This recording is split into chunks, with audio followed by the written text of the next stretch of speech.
Francois, thanks so much for affording us some time to chat to you. What are some of the key trends that you've seen in the mobile crushing space?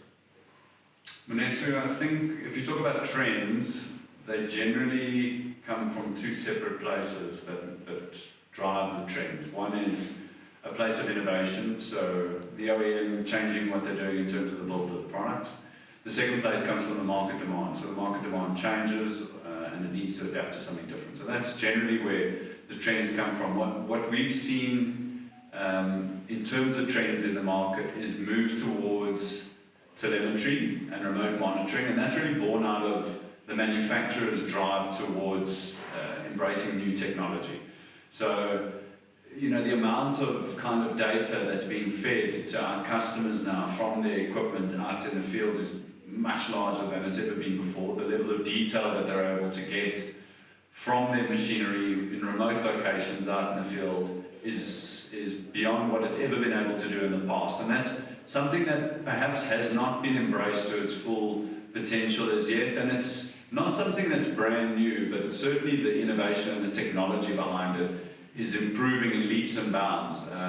Metso has recently launched a renewed Metso Metrics platform, and it measures everything up to the closed-side setting that a jaw crusher or cone crusher is running, for example. Now that could be operating in the field in the middle of a very remote area. The owner could sit in their office and kind of monitor the equipment at that detailed level with this new Metso Metrics monitoring system. So that's one trend that we've certainly seen from the OEM side and the innovation side. From the market demand side, I think what the biggest trend has really been that we've seen is related to things like fuel efficiency.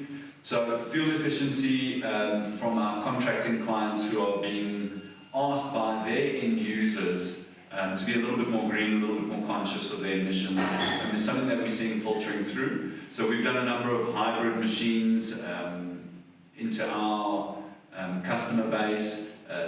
The ultimate use of this is obviously to be plugged into a direct power source, whether it's from a solar farm or an alternative power supply. That's the intention of it. You know, unfortunately, that hasn't come quite to life as yet, but the intent is there certainly. And we're seeing that there is efficiencies to running these hybrid machines compared to the traditional kind of power setups on the equipment. And that's a big trend that I think is going to drive us forward on the buying side, certainly for consumers going into the future. Yeah. What about the need for bigger equipment? So bigger equipment is certainly a trend that we've seen as a demand from the market changes.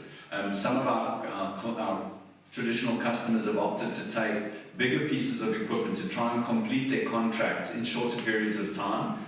Also, that's not a new innovation or a new philosophy to approaching contracts, but we've certainly seen it embraced on a much broader scale now, with contractors cottoning onto this idea and having the ability to be able to get bigger equipment. That means that they can get the jobs done faster, move off site, and move on to the next contract. Thank you, Francois. Thanks, Vanessa.